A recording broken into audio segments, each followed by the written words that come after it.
under just constant, absolute terror. And I can't explain how intense, how strong, how all-encompassing that terror is. Unless you do this, you're gonna get killed. You're gonna die.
Hello and welcome all you fine people to the Overwatch Watchers Brawl for tonight. We are excited to have you guys here. Going to be hosting a game between BarahNOW and Citizens within our main bracket of the tournament here for your casting entertainment. It's going to be me, Sir Waltham. On the other side of the table, going to be Aries. Aries, how are we feeling today? Oh, I'm feeling absolutely lovely, jubbly up in here in this commentating booth. It's been forever since we commentated with each other, it feels like. But, you know, finally being back in here, you know, definitely going to be a fun matchup with Barah and Citizens, and, Yeah, definitely going to be looking forward to it. These teams having crawled quite a ways through the rest of this tournament. They're certainly ready to get moving on here. But we will be getting to the action here in just a few moments. But before we do, as per usual, we're going to be having our pre-game interview. But it's going to be with the figurehead for Team Citizens. It's going to be Nader. Nader, how are you feeling today, my friend? I'm doing pretty good, man. How are you? I'm doing pretty all right. Now, for those people at home who might not know, why don't you go ahead and fill them in with your about your role within Citizens? So I've been working with them for a bit. I'm actually a contenders coach. I come in and sort of help them out maybe like once or twice a week. and sort of just guide them the right way, and yeah, just help them out. Do a lot of water views, educational stuff, so they're constantly learning and constantly developing, and yeah. Fantastic. If you don't mind me asking a couple of questions about your process, would you say that since you have a couple different teams, you tend to kind of bounce back and forth, it sounds, between contenders, citizens? I'm sure there's other teams in the mix there. Do you typically try to use the same coaching style for each team, or is it a little bit more flexible based on what the team needs?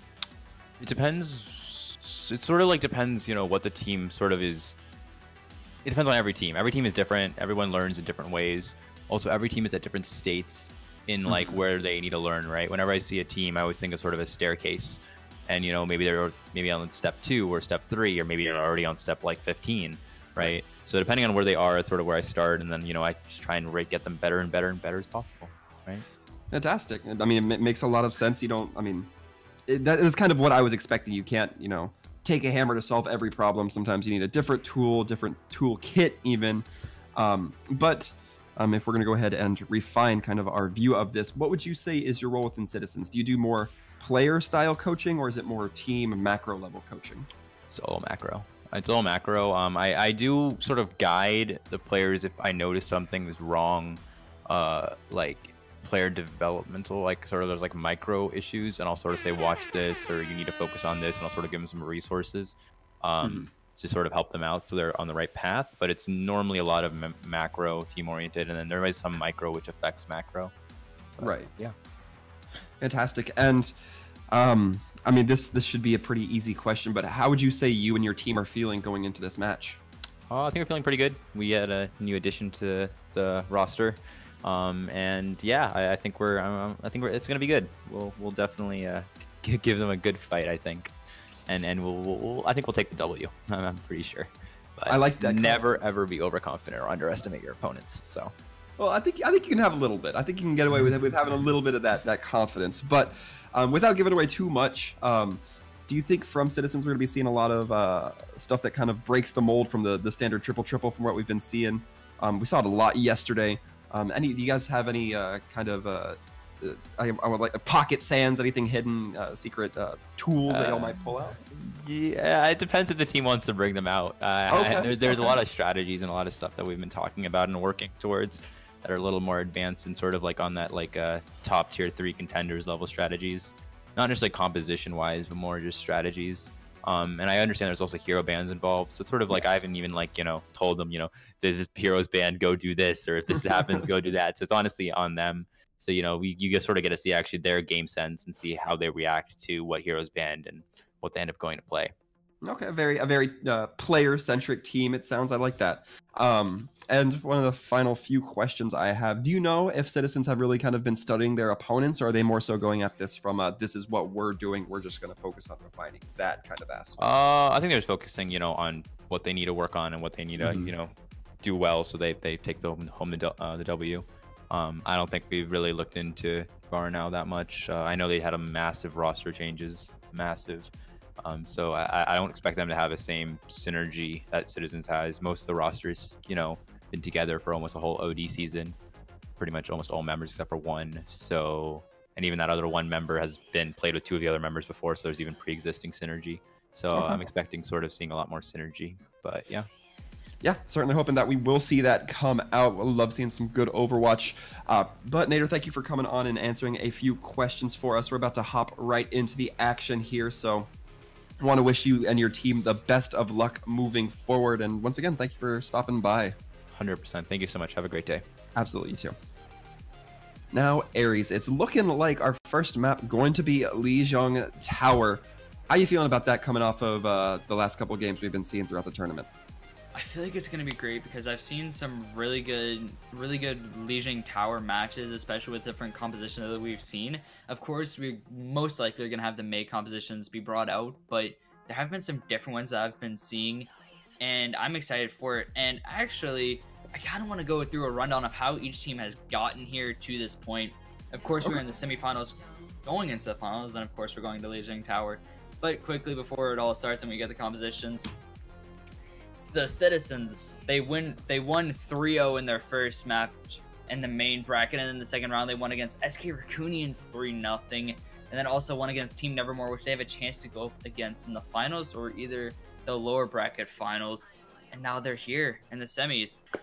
And then for the side of Bara, they got here through going in the main bracket, going 3-0 against Butterfly Effect, then going against Skyburn, 3-0ing them, and then going against Metamorphic 3-0. So both teams have not lost a map yet in this tournament, and it's going to be interesting to see if they are going to fall here today. Of course, one of these teams will be losing a map and will be going down to losers or lower bracket, whichever way you want to put it, and facing Nevermore to see who goes to the finals.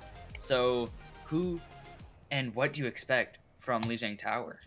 Oh, in terms of composition coming out of Lijiang Tower, we talk about it a lot. There's a lot of different things we could see kind of come out of the woodworks here, particularly on Gardens. I think if we do see that, it's going to be one to keep an eye on. Night Market's always kind of one of the hardest ones to read, but it looks like we're going to be seeing the standard triple from both sides. It's looking like a mirror comp. No Winston, just the standard Reinhardt swing hammer style going in for these GOAT styles. Yeah, we have seen a good bit of that so far here on Night Market lately in the tournament. And it looks like Bara is going to be taking a little bit of control over here on the point, trying to take in the fight to them here. And Crimson's getting very low, and he's actually going to go down to Rack Attack. And we've definitely seen his name a good bit in the Watchers Brawl, but here comes the battle on the point right now, and Switch is able to get a really nice kill on the Solari, and there's both of those Reinhardts down for both sides, and it's going to be interesting to see how they're going to be going through this. And here comes an early Transcendence from Rack Attack, getting that very early on in this game. And it looks like Bara's just going to be able to push them off of the point. And a very nice fight from them. It was really impressive there because Crimson gets the shield broken pretty early into the fight and then gets collapsed upon because of that. But it doesn't look like the side of Citizens are really able to really focus down any of the members despite having the numbers advantage there. And then once they lose Salieri, I believe they lose Eincrow, or they lose Default. So they lose the main tank and the Zarya, just preventing a lot of space from being bought. And that's big. Yeah, Rack Attack's actually going to be caught in that, but nothing really else here. And here comes a sound barrier on the side of Camboyo, and see if they're going to dive in with this. It looks like they're going to try to, and it looks like they will. And let's see if they're going to be able to get anything out of it. And there's going to be a really nice early kill there onto Solari. Of course, that Zarya able to get a kill, and then also that Brigitte, and that's going to end this fight for right now. And Bara is up to 45% on this point. Yeah, Bara looking pretty good. They're also looking good in the ult department. They have almost 4 ults online. Switch going to be very close to having that Transcendence up as well. Default and Purple might have the opportunity to combo a D.Va grab here if they're really synergistic, but even if they do get the grab out, it's not guaranteed, as with that Sound Barrier and Transcendence that I mentioned earlier from the side of Bara. Yeah, and there's a rally of Transcendence and also Graviton Surgical when they popped here, and there's nothing going to be coming out of that D.Va Bomb, like you were saying, if they can get that coordination, but it's not able to work there a little bit. And Crimson's going to get a really nice charge there, and he's able to get another kill into Solari, and there's that Brigitte down as well. They were the 2 opening picks on the last fight. And yet again, that's really gonna dictate it, because as soon as you get that Brigitte and that Reinhardt down, you're out of that fight. Yeah, Barrett looking still pretty good. They did invest quite a boatload of ults into that fight, but they're going to be holding this choke. They're going to be maintaining the point progress for it, and that's really going to put a lot of pressure on. Definitely, and Delucio just trying to stall the point, able to get into overtime, and this is just looking... This is going to be the last fight for them. They need to call back into this fight. Here comes the Transcendence, and the rally going to be popped here. And this is not looking good at all for them, but they're nearly going to be able to capture the point there with that D.Va on the point, but not able to. Yeah, the stall really going to be coming through here from the side of Citizens. They're just trying to keep as many members, or at least one member on the point as possible, just to make sure that they don't lose that overtime buzzer, but it's not going to be enough. In fact, it will be going over to BarahNOW just for the first point. But we still have more rounds of Lijiang to go. Certainly not over for Citizens yet. Oh, definitely. And that was a really strong showing there from Bara. And I mean, what really tipped it in their favor, do you think? I think that Bara was really kind of able to work to cover Crimson. There would be spots where Crimson would get caught out, or there would be spots where Crimson perhaps was caught off guard, wasn't able to shield against Salieri's Earth Shatter, but the rest of the team just did not seem phased by it, although things might change up as they're going to be switching on to that Mei composition, which we will not be seeing the side of Citizens do from the looks of it, meaning that there's going to be a lot of wall-off potential if Jachara is able to get those angles and really get those positioning set up properly. That's the great thing about having the Mei on this point, and that's why definitely Barah's going to be playing it. And yet again, there's that wall of potential right there, as we've seen, and Crimson's able to get a nice early pick onto Salieri, and he's been the opening pick for a while now, especially on Night Market. He was getting some heavy first picks, but Switch has been doing damage as well, and so is all of BarahNOW, and they're able to take control of this first point. Yeah, and this is less than ideal for Citizens. They're going to be having to go up against Jachara on that Mei. Mei doesn't have a lot of ult charge now, but with that wall can easily help the rest of the team build up ult charge. Going to be able to section off the individual players that try to come through the choke early. So it's really going to have to be something that's going to have some serious discipline coming through from Citizens if they want any chance of making it on the point anytime soon. But they're going to try to use Purple to get in the back. Yeah, like, as soon as you say they have any chance of getting on the point, Purple's going to get on the point with that Sombra, and not able to catch the point fully. But there's that wall off again, nearly able to catch that Reinhardt out, and here comes a Transcendence, and Salieri's able to get 2, and then a 3rd one, and he's nearly able to get that 4th. But what is showing from him in that fight, and that's definitely one way to swing it back in your favor, and they're finally able to take control of this point, the first control of this map on Li Zhang so far. Yeah, Barah might have made a little bit of a mistake trying to go back to fight that Sombra. You think that maybe they'd have been better if they took the 5v6 instead of trying to meet the Sombra and then just getting collapsed upon. But Grab's coming out now. Yeah, and they got nothing with that Earth Shatter, and they needed it. And that's what tipped that in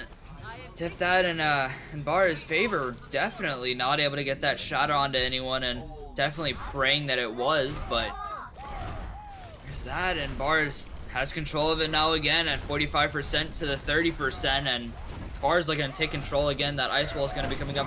They're going to have that for a little bit here.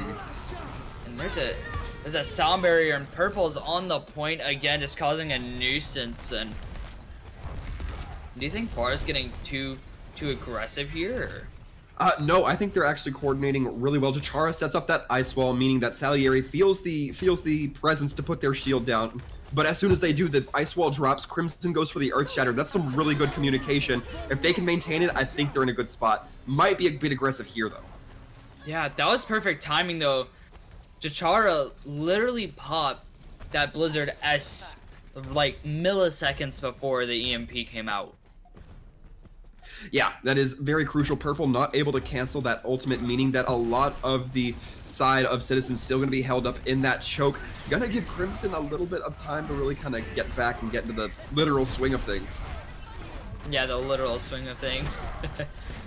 But speaking of getting in the swing of things, they're trying to get in the swing of things right now on this point, see if they can get it. There's going to be that ice wall to try to separate them out. And there's going to be that nice freeze onto the Reinhardt, see if they can capitalize on it. Doesn't look like it so far, and it looks as if Citizens have been able to take this point back. Purple able to get a double there, and Rocket Sack able to contribute to it. Nice fight from them. It's 99% on the side of Barah and 40% on the side of Citizens right now.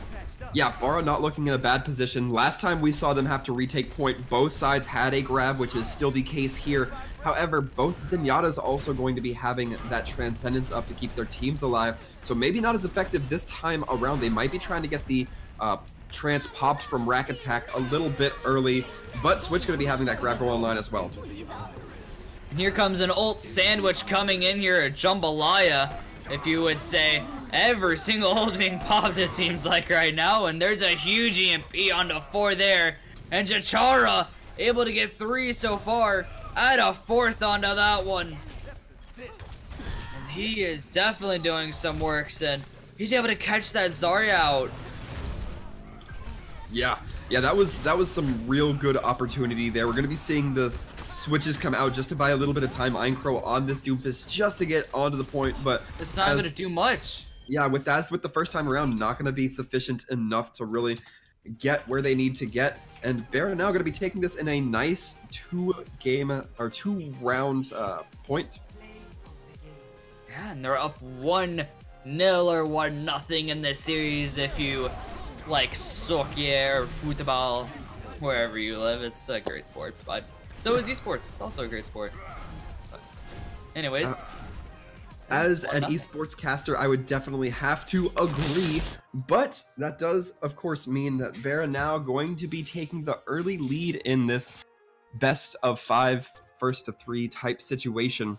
It's best of 5, I should say, meaning that confusing them all. Come on. Yeah, I don't want to put the confusion out there. I'll clarify a little bit, but what it does mean, in simple terms, BarahNOW going to be picking to ban a map, going to be saying, get it out of here, throwing it out, putting it in the garbage for this round. Not going to be seeing it at all tonight. Not sure what Barah would particularly prefer to play. They've seemed a lot better on the 3-3 than Citizens, so they may be trying to rely a little bit on those 3-3 favorable maps, but I think only time will tell. I doubt Hanamura might get thrown out, because we've been seeing that one a lot lately as well. Yeah, we've seen that a fair bit. A good fair bit. Yesterday, I think it was 6-5 final score on a Hanamura. It was... That was fun. Yeah, it was a very beefy game, but we're still just waiting on those ban picks, and man, really, I would love to see these teams kind of switch it around. I think that map pick and hero pick is going to be crucial here. We're still waiting on Barah. It looks like they're taking some serious considerations to what they don't want to play. They're going to decide, yeah, that they do not want to go with the bunkeriest of maps. They're going to be banning Paris, meaning that we probably won't be seeing the Baptiste Bastion combo run as predominantly as we would on that Assault map, meaning that it's going to be Citizens up to pick the next map, and they're going to go with Hollywood. An interesting choice, but I can't say I disagree. I also just like Hollywood. It's just a nice map for me. Yeah. See, they didn't want to go with the creme brulee, so they went with the beef Wellington of Gordon Ramsay. yeah, absolutely. They definitely have those. They have a very specific taste, you could say. But Palette. I'm curious if we're going to be seeing any Widowmakers on this map. We've seen Definitely. Every once in a while, a team will get on Hollywood. Their DPS players will start getting feisty, and they'll say, "Just throw me on Widow for Streets Face, bro."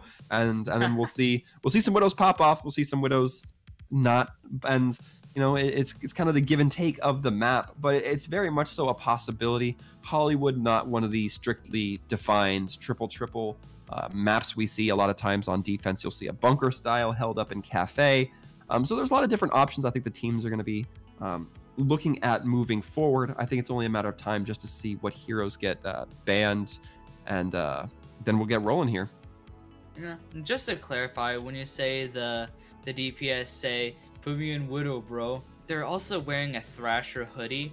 just to clarify that. Just to set the scene, just to paint the picture. Exactly. That's how it is sometimes. It just be that way.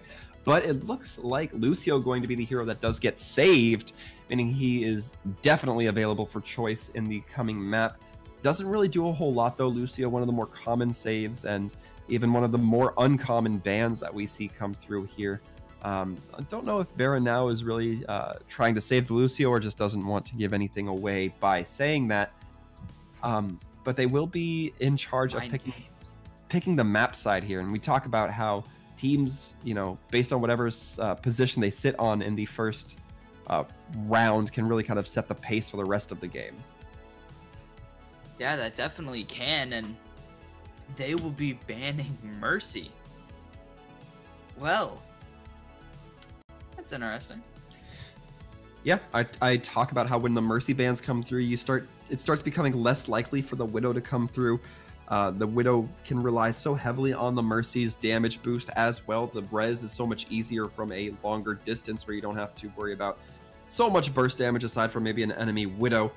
But even then, you might have the Mercy taking some cover, something along those lines. Not going to be possible. All deaths will be permanent. Mercy going to be banned, as a reminder, on both sides for these teams. So definitely something that's going to be putting a little twist in the game, perhaps, as we move forward. Yeah, that can definitely throw a twist and a wrench in your plans. Definitely might go in there with a certain attack that you want to go for, defense that you want to go for, but as soon as that hero gets banned, you can't really go for that. And by the way, just to clarify, Mercy can be picked in the next maps if they are not banned, as I think I'm correct, am I not? Yeah, no, you're absolutely correct. Hero bans are only for the map selected. However, map bans are persistent throughout the round, meaning that, as I mentioned before, Paris not going to be turning its ugly head around here anytime soon. Aww. But Mercy might be showing her lovely face in the next round. We don't know. It just depends on what the teams are feeling. Again, if Mercy gets banned next round, that's certainly possible. But I would kind of doubt that to happen twice in a row, personally. Oh, you don't want to see the creme brulee. I'm not a huge fan of Paris. I think it's one of those maps that can be so frustrating. But you know what's not frustrating? The Hollywood map. I think I love the sunlight, the nice bright atmosphere as well.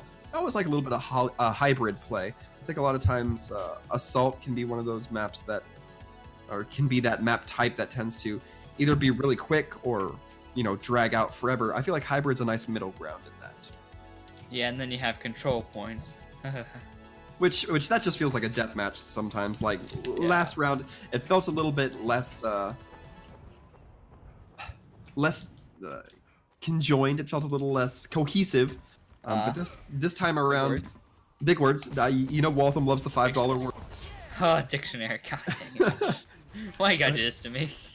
Interesting though, we're gonna be seeing only the Baptiste come out from the standard bunker comp for BarahNOW, meaning that it's going to be a triple, but instead of a Brig, it's going to be the Baptiste, meaning that no armor, but a lot of immortality. A lot of times you see that Baptiste traded out if you like the offensive capabilities, the range of the 3-burst rifle, as well the amplification matrix.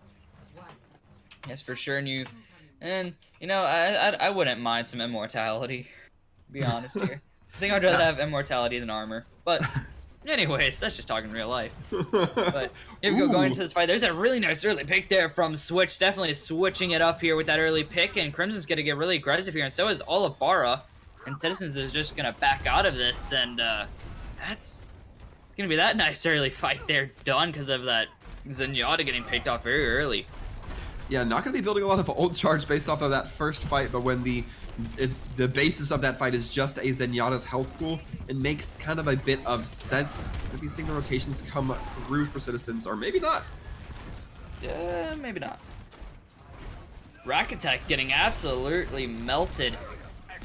And this is going to be interesting to see how they're going to be going with this. Bar's getting actually trying to go behind him, but it's not really going to be. Talier's going to get pinned there, and that's going to be it for his reign a little bit there in that choke point, and MD2 is able to get that kill and that elimination for him, and yet again that back off. I mean, it's just one pick that can really swing the fight, especially with that Reinhardt on Hollywood.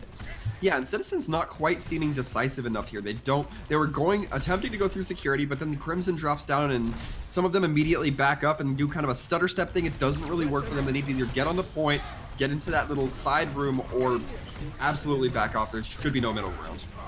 Yeah, Rack Attack and Salieri going to be going down here very. Going to be that Transcendence on the side of Switch. MDG able to get 2 kills there, and Default's going to be one of them, and just really nice fights here. And do you think it's their selection that's been really done well for Bara so far? It's tough to say. Bara, as we said, was the better looking team on the triple in Lijiang, so it's hard to say whether it's due to the switch onto the Baptiste or just that they run the triple a little bit cleaner. Yeah, and you go into this fight, there's going to be that rally on the side of Citizens right now, and all of their ults actually, and there's a really nice Earth Shatter that's going to catch 2 there, and the old Sam's just coming out the Jambalaya. Oh my god! Speaking of Jambalaya, it's spread across the wall. And Jashara able to get that in Swiffer Swiper. Where you at? 'Cause that was a clean sweep. Yeah, that was really impressive. We saw a lot of ults be invested in there, but in the end, it was just the one that mattered to Chara getting that D.Va bomb that got, I believe it was 3 kills if memory serves. right off the back, and Si, senor. that's a fight you're not going to win if you're down 3 members of your team against a full stack, even if they are still in grab a little bit. Yeah, you're definitely not going to be winning that fight. And Chinese Food's going to be able to get one. That's going to be Wreck Attack, but that's going to be a really nice trade back. Salieri able to pick off Crimson, and Purple's actually going to get demeched here, and Citizens have a chance. But Ankro is going to be going down here, and there's that Brigitte down, and MD2 also going to get traded out here. And who do you think has the advantage right now in this fight? Oh, I would have said that BarahNOW did, but with that Earth Shatter coming in from Salieri, it's looking like easily turn around. Jachara going to be the last one standing, and now we're going to see some progress really coming through for the Citizens. This is exactly what they needed, not a second too early. But if we look forward as to who's going to have advantage, still looking like BarahNOW going to be having a few more ults in their pocket to grab, as well as Rally going to be on soonish from the Citizens, but not immediately. Whereas the Earth Shatter from Crimson going to be online, and then Switch with a few orbs or just a little bit of healing going to be having that Transcendence up. So really, they are going to have a few more resources to push in with here as we're going to be going into Streets phase. Yeah, and Streets phase, and that was a really nice push there from them, able to get those early picks, and that's really what's dictated these fights so far, was those early pickoffs. And Crimson Earthshatter, it's able to get 4 there, and that could be huge. And now do we get anything from it other than default, and Bar's gonna be able to win that fight pretty decisively. Yeah, and that was just an instance of it did not seem like the team was playing around Salieri last time. I was talking about how Crimson was showing a little bit of deficiency on that Reinhardt, but now it seems like Salieri not quite able to protect this time around. Some big grabs coming in though. Yeah, double grabbing. Diva Bomb not able to catch anything this time. Incro is able to get Crimson there, and Camboyo is also able to get one on the food, and it's just kills coming in all over the place, and Bara is falling right now. Nice push there from them. That was just kind of a collapse of a defense from Bara. They're not going to be making any defensive progress, I guess. They're not going to be buying any time off the clock, in simpler terms, with that last fight. They're going to be just giving a little bit of ult charge. It is going to be looking like 3-3. Aincro going to be looking like they have the closest ult that's not already charged, so definitely something to be keeping an eye out in the mid fight. But there's a lot to open up with here. Both Earth Shatters, a Transcendence, and a beat. There's a lot that can happen here in this fight. Speaking of a beat, there's one, and Chinese is able to get Salieri. That's going to be that early pickoff, and there's that early fight win there for Bara. Again. Yeah, and this is kind of an expensive backup for the side of Citizens, and that's an even more expensive. Camboyo going to be taken down with a headshot from Switch, meaning that the respawn will now be even longer, especially since they're missing their Lucio. They're not going to have that speed boost on. They're going to start moving up just a little bit while Camboyo gets regrouped, but they're going to have a handful of ults on the side of Citizens. If they have any opportunity to make this push work for them, it is now. Camboyo's the only one missing ult, but if they're able to get just a few combos, it might go in their favor. Here comes the rally and default, able to get MD2 here, and this fight can be huge. There's that Earthshatter. It's not able to catch anything. And they need this fight as Citizens right now to keep this going on to Hollywood. And Diva Bomb able to catch one. That's Camboyo, and that's going to be a huge kill. Now Lucio with that AoE healing engine. And the damage is just going to be too expensive. Salieri's going to be going down as well. And there's that Transcendence pop a rack attack. But let's see if it's going to be able to do anything out of this. Crimson's actually going to be going down here, and that's going to be huge. There's that opposite Reinhardt, but that Brigitte on Ciro is going to be going down as well, and Food is able to pick up a double. The last one coming on to default, and it's still contested, but not very heavily, as Bara is able to hold it from that second point. I want to talk about who I thought was a key player in that last fight, Chinese Food. Not only did we see them picking up a ton of kills, we saw them pick up, at least on the back end, 2-3 kills. But aside from that, when Salieri went for the Earth Shatter, Chinese Food saw that opportunity, went for the Shield Bash, and landed it, meaning that Salieri, unable to connect with it, loses that ult charge and then immediately drops because of it, meaning that there's no main tank for the side of the Citizens.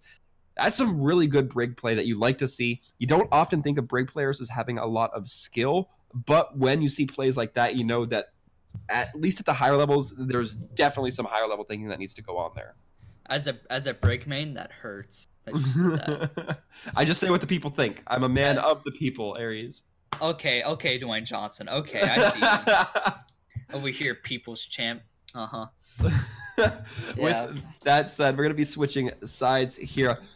It's now going to be Barah on the side of the offense, or the push, if you prefer. And Citizens, they didn't set themselves up in a terrible spot. They did get the first point capped, meaning Barah's going to have to do the same. And 100 meters down Streets phase is not the worst spot to be in, but it's not ideal either. You think they'd like to have it just a little bit farther, because it's basically 2 or 3 one fights through Streets, and Barah has it. For sure, and if they're able to get a really nice early push in here, especially onto their first attack, then it could be over at that point, because then they can just snowball it, and then you have to keep running in to try to stop them. Yeah, it's going to be a tough situation here. Rack Attack going to be hopping onto this Ana, but an interesting composition coming out from Barah. At least it was looking like it was going to be the case. But the switch is going to be coming out after Jashara does a little bit of scouting. Now we're seeing the triple come through. Thank goodness you didn't say anything to cast your curse. Yeah, I'm counting my lucky stars there. But Rack Attack, I'm interested to see how this Ana plays around Barah now, and how they're going to play with those anti-nades. Yeah, going in through security, but they might get funneled here, and they're actually going to back out of it and go through the choke point. Ooh, some little bit of juke moves going on up in here. And they may be going up onto this high ground as I get a little bit too hyped, but you know what? That's what I'm here for. I'm play by cut. If you guys want shout casting, I can do that too. Never done it, but I can do it. Anyways, maybe like we're going to be seeing Jashara take a quick nap here, just, you know, while the rest of the high ground is maintained by BarahNOW. A little bit slower of a roll here. Barah really taking their time to try to get this first fight to be successful. And here they come jumping down. And it looks like Citizens are going up onto the high ground. Oh, well, watch play Ring Around the Rosie. But it looks like they're going to be jumping down here, as the Citizens will do. And this is going to be a very, very important fight here. Now barrier's going down, and Salieri needs to get this, and he has been nano boosted. And here comes the Transcendence over on the side of Twitch, and that can be and that can be huge. And there's that Earth Shatter. It's able to get Chinese food, and possibly need to get more. But there's that Graviton Surge onto Barah, and default switch and Crimson are going to be going down here, and Barah is not going to win that fight by a long shot. And Forja Katara. That is a little bit brutal. You hate to see a D.Va player get staggered like that, but oh, that is a bad stagger. Yeah, and you know, I talked about how it was a little bit detrimental on a few of their pushes, the hesitance that came out of Citizens, but in this instance it seems to work really well. They kind of pulled back when we saw Barah try to push towards that high ground. Then when Barah got off the high ground, they retook that position, and they kind of really waited that fight out. They knew the positioning they wanted to take, but they weren't willing to die over it, and I think that's very crucial from this team. Some really good plays that kind of show why they won that that last battle.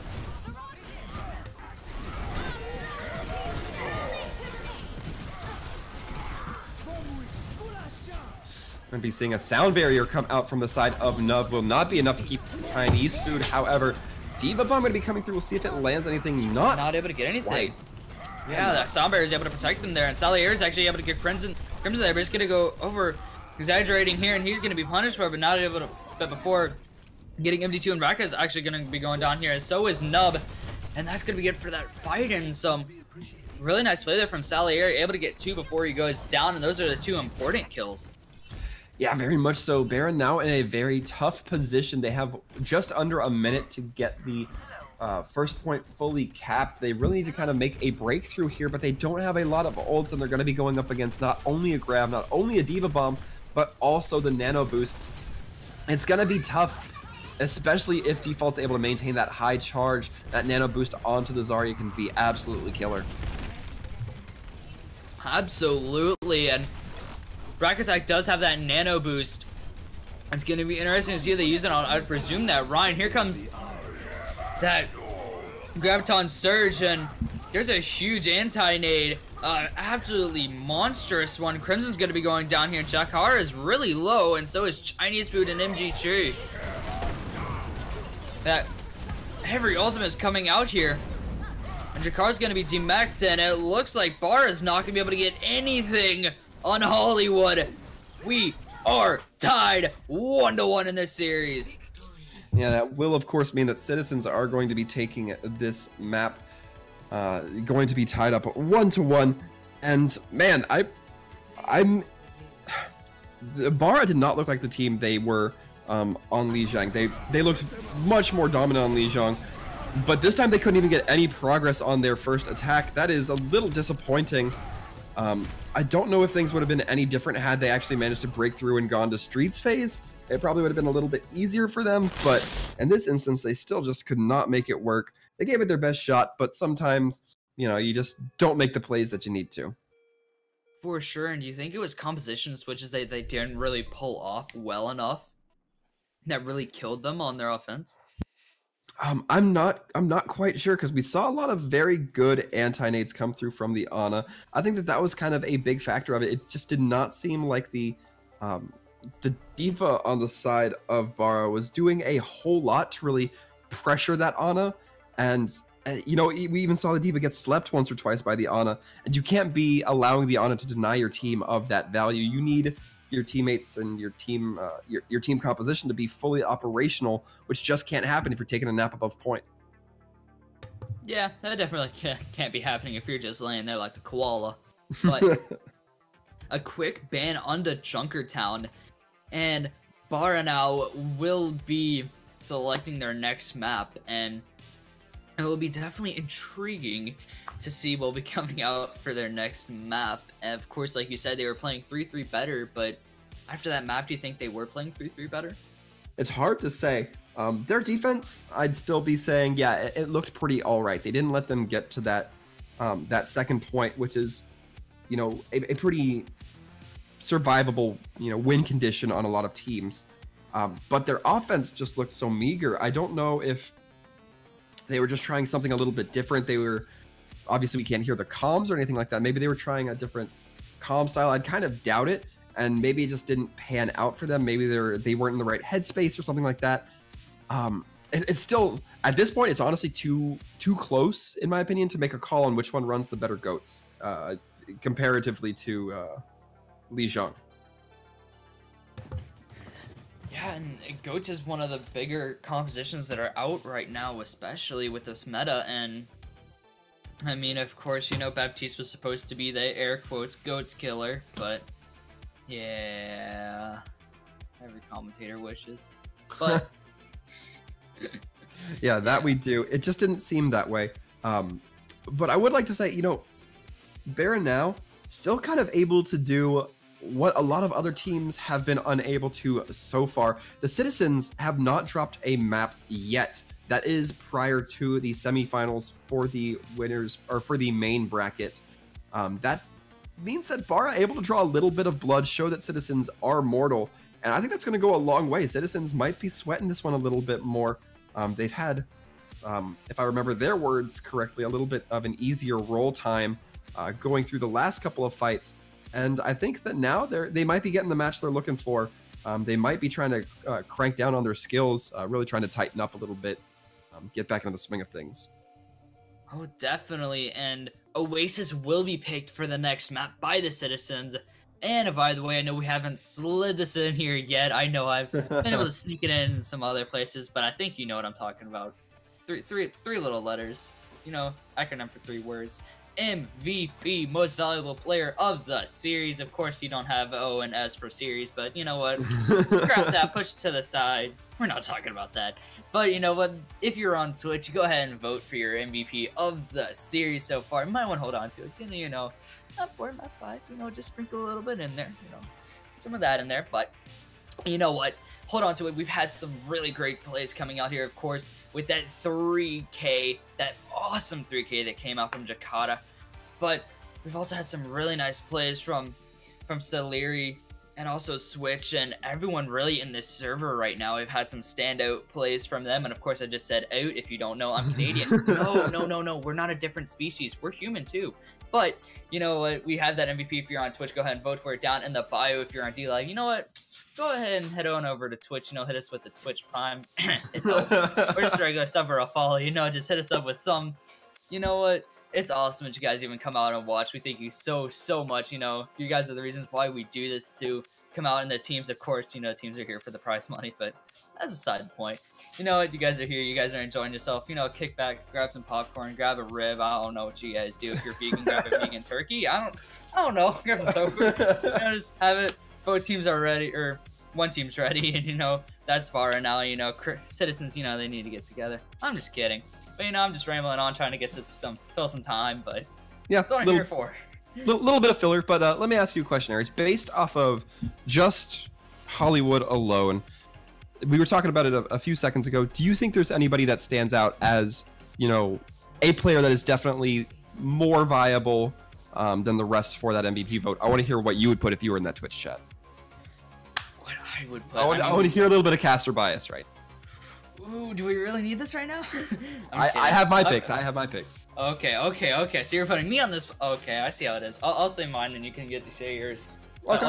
I'll try to say it before time runs out. Basically, I would pick the Ana player in this situation because of the anti-nades that are coming out that really won the last fight of that map, and it also won some other fights. It may not have looked like it, but there's some really nice antis that got these opening kills and got those late and mid kills in those fights that really set them up for that. And of course, you know, the Reinhardt dropping the shield and able to perfectly time that anti-nade really just boosted him in that fight. Who would you go for? I'm gonna say Chinese food. That Brig play was looking really superb. They knew how to handle those attacks. They knew when the shield bashes need to come in. It was literally the reason they held that second point defense. It didn't end up winning them the game, but I can forgive that for the solid individualistic play or individual play I saw coming out of Chinese food. I really liked it. But now that we've kind of gone and discussed that, we're gonna be heading on to Oasis here. Gonna be seeing the triple come out from both sides. No Ana this time around, just the standard Zen, just the standard Reinhardt. Gonna be moving forward, and it looks like both teams not taking the same pathing. Interesting. No, some people gotta be different, but you know, here we are going to be going here. Barah has been really favoring the high ground, especially on Hollywood and on this map so far on the Oasis. It looks like they're going to be trying to go for it again. Of course, going to be going down onto this point, and it's going to be interesting to see who's going to control that middle little circular cylinder looking thing over there, but that little door. But it's going to be interesting to see who's going to get those first opening damage, and MD2 is actually going to be at half HP, and they're going to get really low, but going to be healed up really quickly there. Solier's going to go to half, and so is Purple. But Jakar's going to go above, and it looks like Barah is going to be taking the fight to them right now, but it's working a little bit. Purple, I don't know how he's still alive, and in his mech. But Rally's going to be coming out from both sides here, and so is a Transcendence from both sides. And Camboyo is near his sound barrier already, nearly. Yeah, wow! So many ults going on right now. This early, here comes a sound barrier. And here comes another Graviton. Oh my goodness. And Barah is just absolutely going down for sure. Mr. Clean, where are you at? Cause someone just stole your business in cleaning. They just cleaned house. That was ridiculous. That was a very lengthy, based on the number of ults we saw. And you know, I was talking about Chinese food at the beginning of the round. Einkrell also making a name. Both Briggs actually that time getting the shield bash onto the Reinhardt to make sure that those Earth Shatters don't connect. It was some solid play. I love seeing that kind of stuff. Sally Airy going to be having the Earth Shatter up and online, meaning that this push might be a little bit tougher for Barah. For sure, of course, not having to control this point, but here comes, oh, Nub! As soon as he pops that sound barrier, he's gonna get it off, but he's gonna get killed there. Jakar is able to get one there onto default. And Transcendence is also gonna be popped here, and Bar's just backing them off right now, just trying to bully them a little bit. They tried that last fight, but it didn't really work that well, and Rack Attack still has that Transcendence. Crimson has that Earthstrider. And here comes a rally on the side of Chinese food. And they're going to be taking the fight to them. No casualties on the side of Citizens, but they just got bullied off the point. Speaking of getting bullied, we are not condoning bullying, by the way. Nub is able to get Rack Attack, but not after getting absolutely harassed by Jakara. Yeah, I really liked the way, even though they lost the fight, that Citizens are playing this. They see that Salieri goes, I think it was Salieri goes down first, and they take that time to just withdraw. They stay on the point, make sure that it's still contested, but they play cautiously enough to not lose the point and still give Salieri that time to get back. I like that. It still bought them a lot of time that really BarahNOW is going to have to really work to make it back up. Yeah, yes, and into this fight, and it looks like Citizens are going to try to do the same tactic that Barah tried to do with the pushing and shoving, but it's not really working right now as Barah is just kind of pushing back and not letting them get too much damage onto them. But the ultimates are going to be inevitable on the side, and yes, I can use $5 words too, on the side of Citizens, as they do have all 6. And there's a huge Earth Shatter. He's able to get 3 and purple. He just gave them a purple Nurple, and wow. I'm sure we can all relate back to those days. Those weren't fun. That was pretty synergized from the side of Citizens. You're going to be hearing the gong come out. A little bit of voice lines as well. But now it's going to be 3 versus 3 on the ult line immediately up, but Nub and Chachara going to be having theirs up as well, meaning it's going to be a 5.5 ult push for the side of Barah against just a meager but still respectable 3 from the Citizens. It's going to be tough. They have their work cut out for them. There's a Sound Barrier and the Graviton Surge at the same time, and Crimson's actually going to be going down here. Trying to get aggressive and not able to do anything. Rack Attack's able to get down Chinese food, as he will be taking it down, chomped and munched on, and MD2 as well. He'll be taken down by Barah. Able to get that, and Chachara is just on the point right now, just trying to contest it to get onto overtime. It's working a little bit here, but his teammates do need to get back. Yeah, it's not looking like there's going to be quite enough resources on point for the massive swing back to come through for BarahNOW. And as MD2 going to be falling, it's looking like the overtime clock going to be ticking down.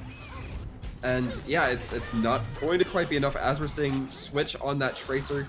Probably not lasting too long, as I say that, gonna be killed. And man, that was a very good fight for the Citizens. Barah won it a couple of times, but it looked like Citizens had the majority of the fights. It looked like they were leg up most of the time. I don't want to speak too poorly of Barah.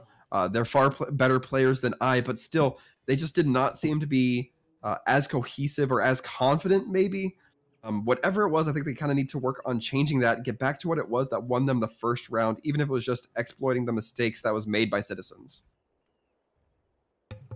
That's one huge thing, is being able to exploit those mistakes that the opposing team makes, and you definitely need to do that to win matches.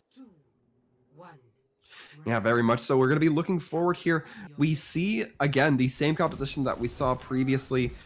The triple Zenyatta Reinhardt, as I like to just kind of qualify it. We see a lot of triple variants, so just like to clarify. And a big knock onto Crimson. That's going to be an early fight for Citizens. He got booped and then rocketed. That's a whole new meaning to Rocket Man, but yeah, I don't think that that's what the developers meant when they gave Reinhardt hammer, but there you go. Either way, it's going to be happening. Barah going to be losing the first advantage onto point here. And, I mean, fortunately, there wasn't a whole lot of ult charge built on the side of Citizens. You're going to see a couple with about half charge, but not nearly full. And, you know, that's something you can look forward to if you're Barah. You have a little ult equalization chance and go into this little bit more even keel. yes, for sure. And speaking of going into this, they are diving straight into this, and Switch is able to get one there on a Salieri. Salieri really needs to find a way of not dying first, making the first pick, because that's really lost him some fights, and especially on Li Jiang, that was really prevalent. And it looks like it's being taken to them. Citizens not having really any answers except for Switch. He's going to be going down here, but Default and Purple are going to get traded out from it, and Camboyo is going to take a dive off the map as Nub is able to boop him off, but Camboyo is able to boop Crimson off. Yeah, not sure that Salieri still wants to stay in this fight. In fact, it looks like it's just going to be a brief withdrawal, but this might have been a rough call. It's going to be the section off, but if they're able to regroup and recompose, they have 6 ults online. Make it 5 now. Yeah, and Camboyo just waiting over here, gonna give a little bit of a speed boost over there. You know, just turn Australian for a second, but no, my little J. What? Here we go. It'd be interesting to do a full cast in Australian accent. Anyways, getting sidetracked. They're gonna be holding this the high point for Barb. They're gonna be going down here. Comes a Graviton Surge on the side of Default and trying to get something, but the rally down barrier and switches. Transcendence gonna be popped as well, and the ults are gonna be popped, and Jakara is able to get one there. Actually able to take down Purple out of his mech, and really nice quick fight there from Barb. Do you think they wasted too many ults there?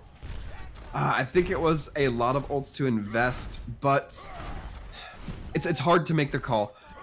Purple's still going to be having that Diva Bomb worth a note. Default also very close to that grab, so it's something to kind of think about both on the offense as well as defensive side. The defense not really going to have anything to contest, even with just a Zarya grab, let alone Purple's Diva Bomb. Only time will tell if it was detrimental, I think. Yeah, time tells everything. Salieri is going to be taken down really low here, but not able to be fully taken down. But Purple's able to get Chinese food there, and Switch is able to get and Cierto, and the trades are just coming through all over the place. It's a 3-on-4 right now. It's able to catch two of them. Crimson and Jakara are going to be going down here. Are going to be hit with the Earthshatter. I'm not going to be taken down fully, and Crimson's actually going to be killed here, and Barah, sorry. And Jachara is just going to be taking a little tiny dip off the map. Yeah, I'm not sure if Salieri needed to invest that Earthshatter into the field just to get the 2 kills, or attempt to get the 2 kills past a trancing Zen.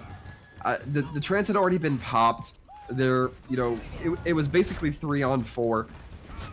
It's a tough investment to make that you think you might want back, especially considering there's not going to be a lot on the board aside from that now.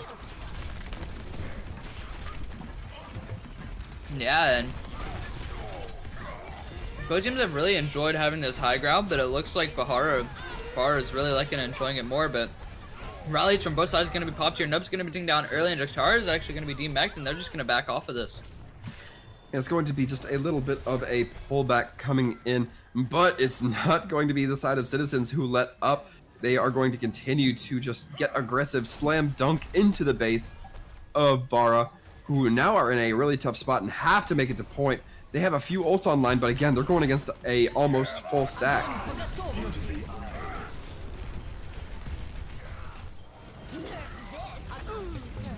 Salieri is able to get Crimson here. Diva Bomb's not able to get anything except for that barrier. That barrier is down. It's at 99% for both teams, and Barah needs to get this point, but it doesn't look like it. They're not able to catch any traction whatsoever. And I just switched between 3 actions, so I'm pretty sure than that, but Citizens able to take another map. They're up 2-1 in their series. One more, and they'll be moving on to the finals for the 2nd or 3rd time? Question mark? But good fight from them. Yeah, overall a good fight indeed coming from the side of Citizens. Gotta be feeling pretty content about that if you're asking me, but they are certainly not out of the fire yet. They have shown they do bleed. They do have blood coursing through their veins, meaning that they can still get knocked out of this. I'm going to be taking a quick break while we have one of the players restart their game, but in the meantime, we do luckily have the opportunity to have Citizens still choose to ban a map, meaning that one more is going to get knocked out of the rotation here. And you know, we're getting a little light on maps. Usually when it runs past that 4 or 5 map count, we start seeing the maps get a little bit tighter, teams being a little bit more restricted. What do you think we're going to see here, Aries? I think that we will see a great match. There's always a good answer. that was an answer. I will certainly give you that. But do you think that these teams are going to at all tonight try to break away from this style of 3-3? I think there's a chance they could, especially with the maps that could be played. If they pick a map that is, it's all dependent on the map that they pick. If they pick a map that's very non-goats like, then they can definitely play it. Or there may be You know, they may just go all out and try quad DPS. You never know. But, you know, with these teams, they may try different things that they haven't seen before, especially trying to get to the finals of a tournament where you can win $500. Who wouldn't try to do something crazy? Yeah, we talk about it a lot, especially for those teams that are in the losers bracket, but it applies here too. You know, you're put in a tough spot, and you know that in some cases what you're doing might not work. You might as well try something innovative that you think might have a chance to throw your enemies, catch them off guard a little bit. It can definitely supports. Exactly. Catch them entirely off guard, throw the Sim in there, throw the Torbjorn in there, throw, I don't know, an Orisa in there, whatever you're feeling like, just make it a big old mess cake and then just kind of throw it on the map and, you know, see if the opponent team takes a few bites. And if they do, that's your capitalization moment. Yeah, for sure. It's like having a beef stew. It may be good, it may be bad. So you have to take a bite out of it and see what happens. Dorado will be banned, by the way, and the next map will be selected by BarahNOW, and good heavens, I'm smooth. Anyway, speaking of being smooth, the MVP of the series, you can still vote for that. You can go ahead and go down there, you know, be as slick as you want. You can be a smooth criminal with it, you know, vote for someone that you really don't think should be MVP, but you can go for it and go ahead and vote for them instead. So, after that last Oasis map, who do you feel like is the MVP? Has yours changed, or is it still the same? Oh man, I cannot get over how well these Brigs are performing. I try to focus on something outside of it, but especially when we saw the gazebo, there were at least 3 shield bashes that interrupted Reinhardt ults. And that is so massive. That can literally be fight changing for just using one ability that frankly isn't on a super long cooldown. So I think that Brig player still winning me over right now. Not saying it's out of the realm of possibility for some of the other players in this match to, you know, kind of earn that MVP vote from me. But right now I think I'm liking the plays coming out from the Shield Maidens themselves. Yeah, speaking of shield maidens, how about the ancient ones in Temple of Anubis? Yeah, how do I do this? That is going to be our next map moving on here. And, you know, Temple of Anubis, not the most friendly for the Reinhardt triple, but I've said that before. I think that, you know, Winston, a valid choice here. If they don't run a Winston, then the Widow can be extremely manipulative on defense. The Widow has that very high ground that's really unobtainable by so many players, or so many characters rather. Diva, Winston, some of the best to really kind of contest that spot. Otherwise, I have no idea what we might see. Maybe an Orisa first point, but that always puts you at a risky second point gamble. We are going to be waiting to see what the teams come out for, though. Worth noting, however, for those of you at home, as we move into this next map, the sides will be switching. BarahNOW now going to be on the red side. On the right, Citizens on the converse going to be in blue on the left. Make sure you don't get those two mixed up and get all confused. When did Eincro start playing for BarahNOW, or whatever the case may be. Oh my god, controversy. No Twitch chat. No. Calm down. No, they just switch sides, and you know what? Lucio will be saved over here, and the defense will also be going to the side of the Citizens. And the Orisa ban will be coming into effect. Is that something that you expected? Honestly, I was not expecting the Orisa ban. It tells me that perhaps one team not feeling so confident against the bunker, Barah, not feeling like they want to make that decision against not wanting to allow that decision to be made by the Citizens. They're not even going to try to test it. And, you know, that's a risky gambit. We've seen that, you know, running just strictly the 3-3s, Citizens have come up with 2 map wins, Barah only 1. It's not looking better in their favor numerically, statistically, however you want to frame it. But there is still some potential here for them to maybe try to do something without the triple, without the Orisa. I think only time will tell as we get moving on into Temple of Anubis, which seems like it's taken a few seconds for our players and teams to get ready. You know, maybe a quick bio leak here and there. Never know. Yeah, it is going to be BarahNOW who's taken the little breather here. We did have one player kind of do a computer reset, so they may also be trying to get their things set up on that end. Citizens Camboyo going to have taken a minute coming off the back end of Oasis. So, you know, no worries there, no rush. I am sure Citizens enjoying the breather themselves, no doubt. So, no, let's banter a little bit. The age-old sandwich question. Oh, well, dadgummit. Yeah, you get me on sandwiches. I could talk about it for way longer than I have, Ari. Right? I got thesis papers in my vault right now that are written up on the pros and cons of strawberry versus grape jelly. All right, I don't need this. I don't need this. I'm an academic when it comes to sandwiches. I'd rather just stay and focus on the game here moving forward. That's more pre-game stuff anyway. But moving forward, we do have a little bit of time before the teams get set up.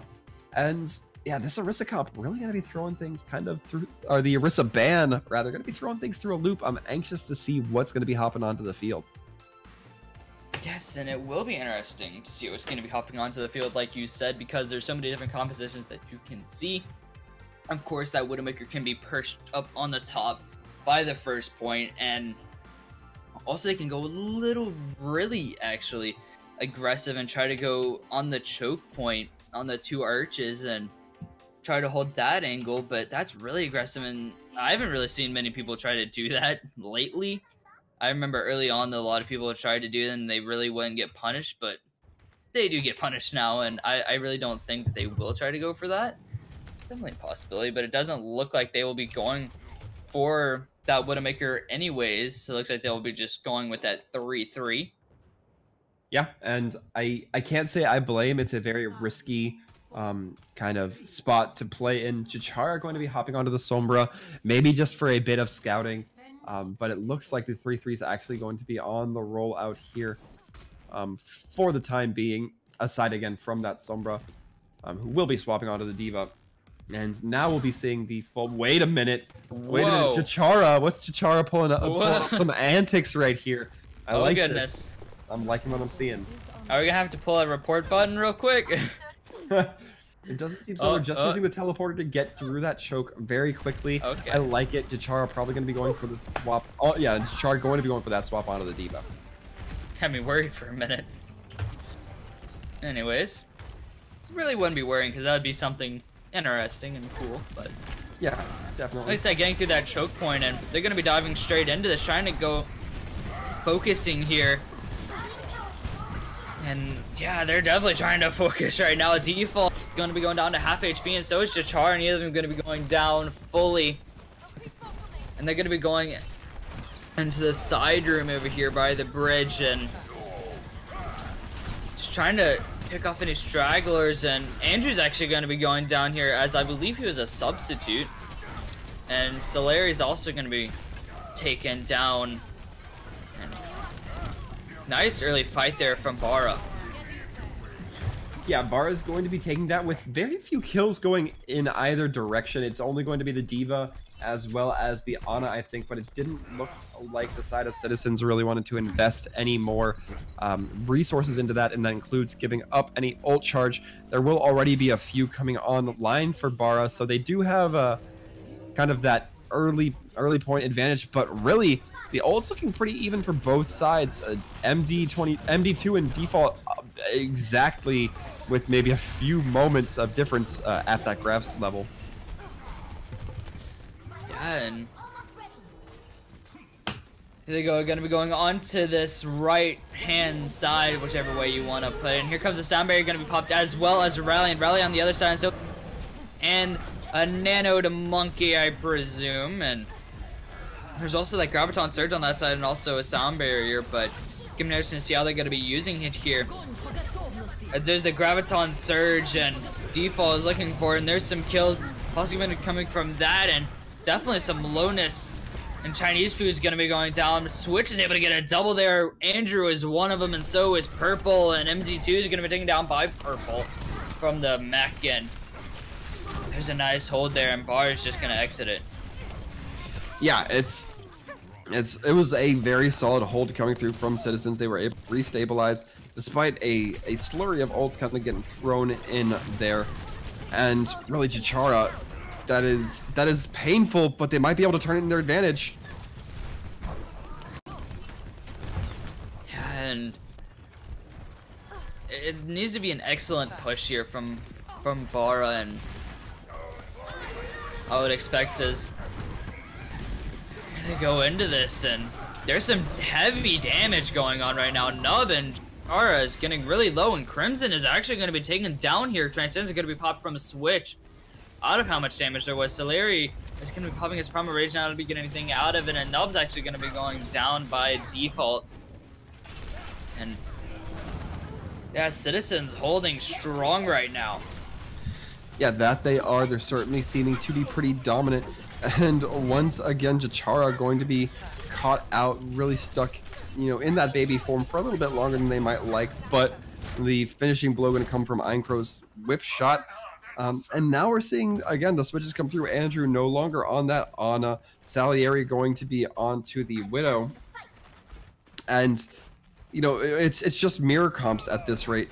But if you're talking about mirrors, you talk about who has more resources available to them. Chinese Food, Jachara, and Crimson all having their ults above their counterparts. With the exception Purple now going to be having that Diva Bomb online. There's a huge Earth Shatter. Nub's going to be going... Gonna be able to take down Default, and the rally's gonna be over for Chinese Food, and they need to find some kills here. 3:30 remaining for them here, because here's a Graviton Surge, and Citizen's gonna be caught in it, but nothing gonna be able to come out from it. Andrew's actually gonna be taken down here by Crimson, and Salieri needs to find something, it feels like, and Jachara is able to find Default after he gets a kill onto MD2. And this fight is very wish-washy, but it looks like Bar is having the advantage right now. Crimson's able to take down Anthro, and Crimson's going to be traded out. Solari's going to be going down here, and that's not what you want to see. Yeah, Barah's still not able to build any progress onto this point, though it's been very good from the side of Citizens to really kind of get some toes on that point, stall it out for as long as possible. It's been like a 45-second fight, and there's not been a whole lot of progress made.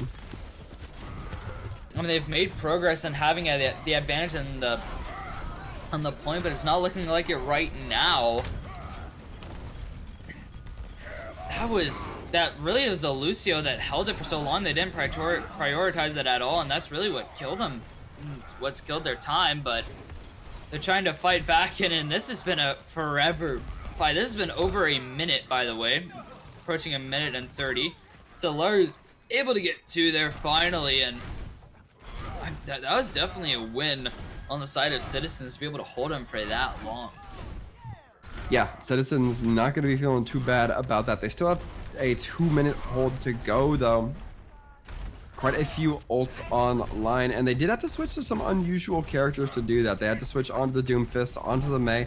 It looks like they're not too keen to switch off yet. Maybe those ults being held in the bank, something they're looking to manipulate a little bit here. At one point, there was a Wrecking Ball as well. But, yeah, surprise there. For sure. And here comes a sound. Oh my god. Anthro is able to get Nub before he's able to pop that sound barrier, but Default's putting in work. Able to get 3. But that sucks. Nub went and hit his sound barrier, but he jumped off the ledge, therefore not popping the sound barrier instantly, and got headshot before the sound barrier actually took effect. Yeah. Yeah, it was looking pretty brutal.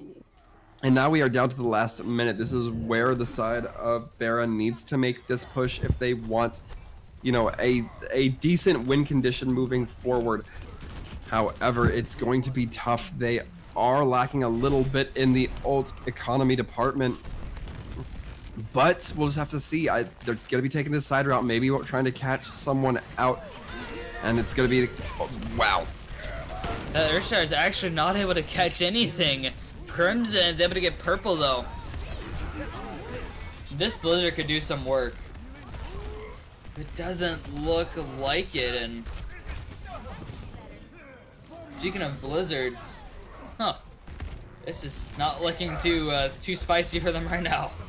Default's able to get MD2, but N0 is going to get traded out from it, and Jatra is doing his self-destruct, able to get 1, Default's able to get 2 out of it, and the Larry, Andrew, and Purple also going to be going down here, and Bara right now is looking to have advantage on this point, but for how long? Yeah, not long at all is seeming the kills or the respawns now starting to come in for the Citizens, meaning that it is going to be harder and harder for Bara to defend this point. Doesn't quite look like they're going to be able to. They were just shy of getting that third tick. Going to be the cleanup from Andrew on that Tracer. And with that, it is a full second point hold coming through from Citizen. Yeah, and I feel like Default had so much to do with that hold. The amount of solo picks he was able to get with it, and also 2 of those on his ultimate, that's really what won it for them, was the amount of picks he was able to grab with his ultimate, and with just him able to get those solo picks. Yeah, really one player doing a very good job to enable that solid, both lengthy as well as impactful defenses, right? Because you can have defenses that are long, but you still lose them. You can have defenses that shake up a game a whole lot, but they still only last 15 seconds. So it can really be one of those things where they achieve both of those with the Doomfist. They stay on the point and they manage to turn it around in a favorable fashion. You're getting the best of both worlds in that situation, and that's what they needed.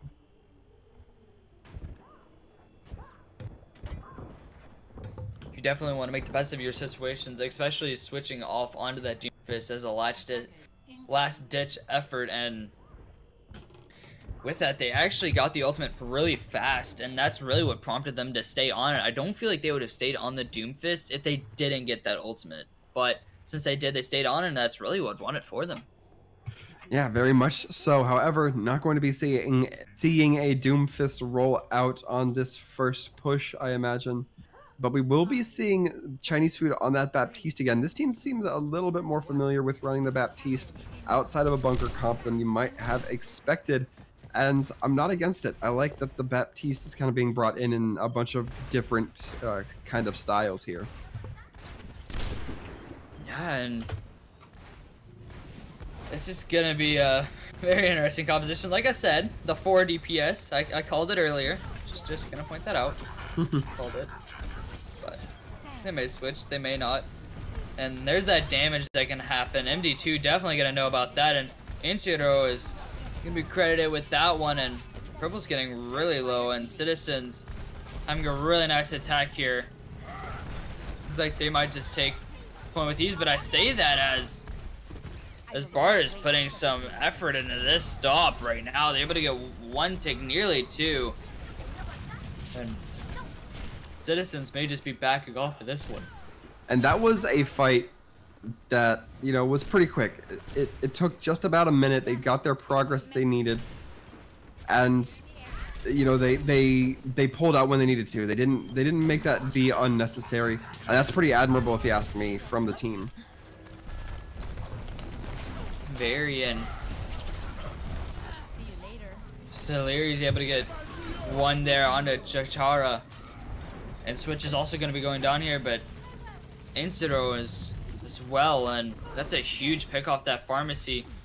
Going to be taken down here, as they will be rezzed, and there's a res down for this fight, which could be huge. And Andrew's actually going to be taken down here as they were playing that Tracer, and Inciro is able to get 2 here with that barrage, and he's going to be finally traded out, but enough with the damage. Enough damage from him. They're able to get the second tick, but there's that Diva on the top, being an absolute nuisance, and they're able to get another tick and another minute, but there's an EMP that possibly will do it, but Nub's able to push off onto his sound barrier, but Switch will be taken down, and Chachara as well. Yeah, this is a very slow roll from Citizens. They're taking this point tick by piece, and it doesn't seem to be working for them quite yet. They're not getting the kills fast enough, but it's gonna be the point being left by Crimson, and it eventually lets it be completely turned over. Crimson gonna be firing off that rocket, or that Earth Shatter. But this may be bad. Yeah, that was they just got 2 picks. Yeah, that was a very expensive ult. Crimson might not be on point by the time the rest of the team spawns out. And Ironcrow gonna be very close to that rocket barrage, even, but the hack not gonna make it matter. Yeah, and the Transcendence will be popped from a Switch, not I'm gonna get that much usage out of it. Salir's able to get Crimson down, and Salir will be traded out though. And there's that barrage, he's able to get a double, but that self-destruct's able to get 1 here. Default's able to take down Chinese food, and they have the advantage on this point right now, and they will be able to take it. Yeah, that is a Citizens. rather quick win from Citizen. Whew. Yeah, they struggled a little bit on first point, but once they broke out onto the second point, it was pretty rapid from the Citizens. They're going to be walking away with the win, 3-0. Barah's 3-1. You're right. Excuse me. But Barah not looking bad. They did get the win. As I just so mistook myself. I think that you got to feel pretty happy about that if you're Barah. You can't look at this as a we lost, boo-hoo kind of situation. You have to say, we lost against a team that is really good, and we managed to take maps off of them. I'm not surprised if Barah comes back stronger and better than ever in any of their future performances. Yeah, of course. They will be taking on Nevermore in their next matchup, especially in the lower bracket finals that will determine who's going to be taking the last spot in the finals. So it's not to say that this rematch cannot happen in Citizens' next game.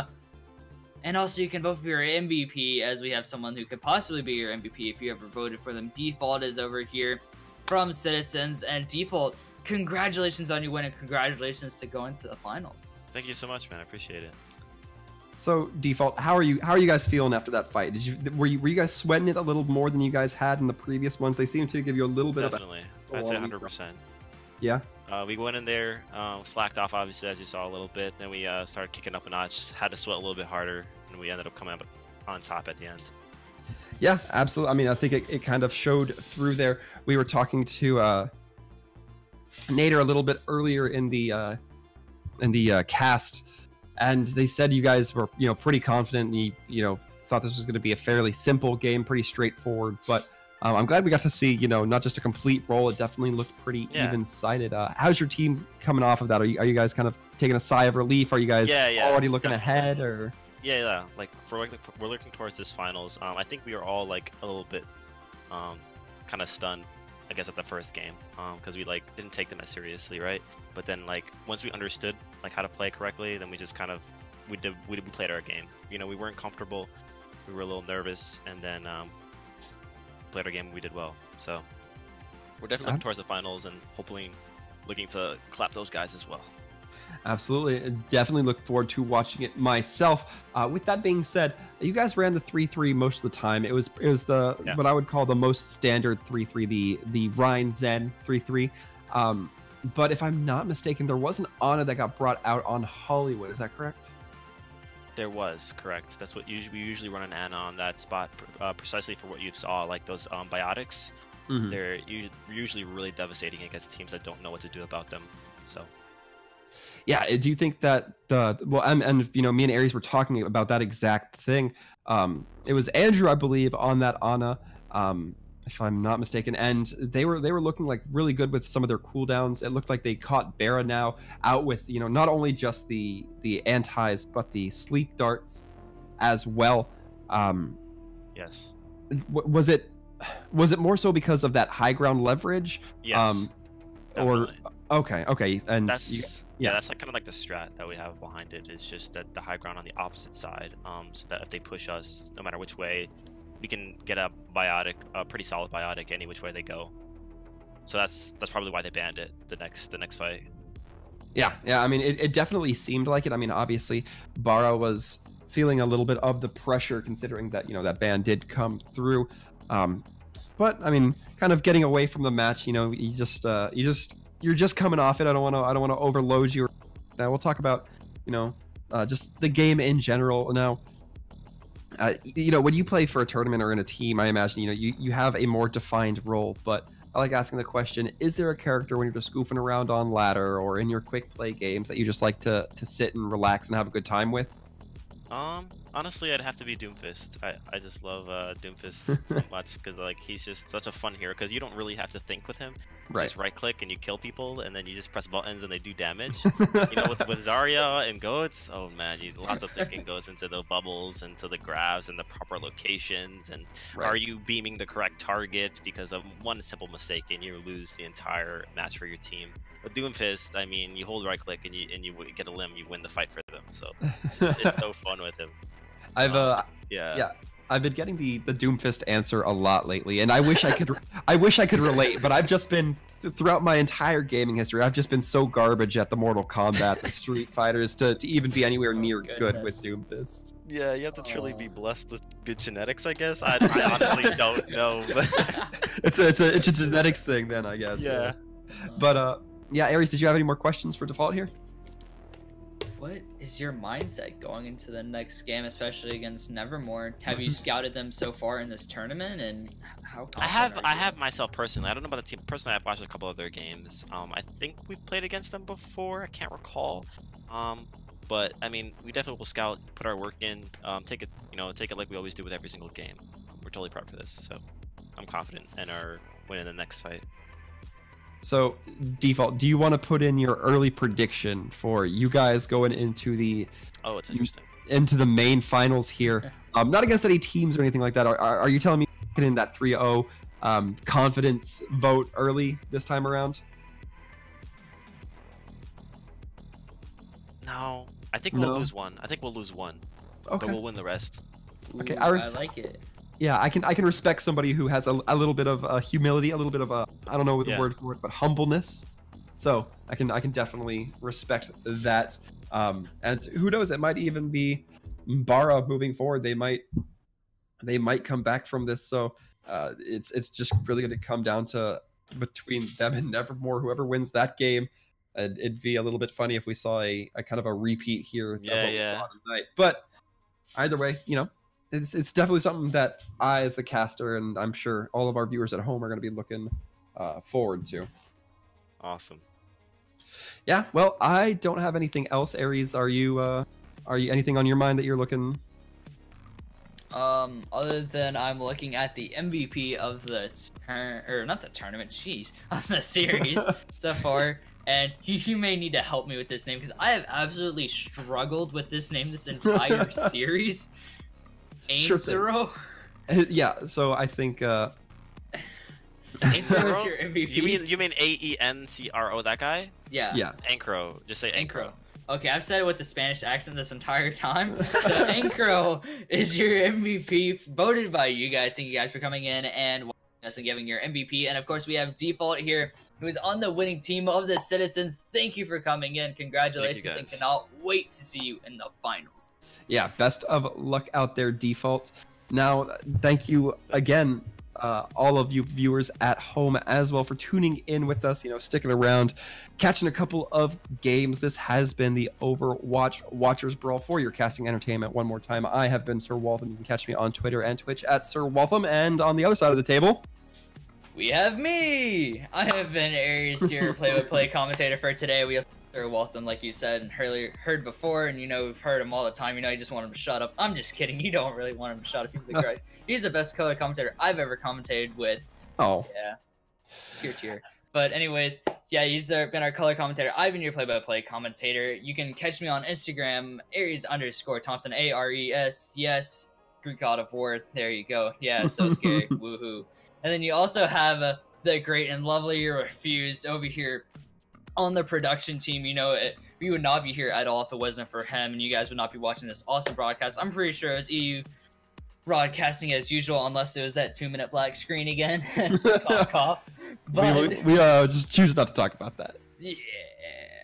But thank you guys for tuning in so much. Have a good morning, good night, good afternoon, wherever you are in the world. We all love you. Have a great rest of your day.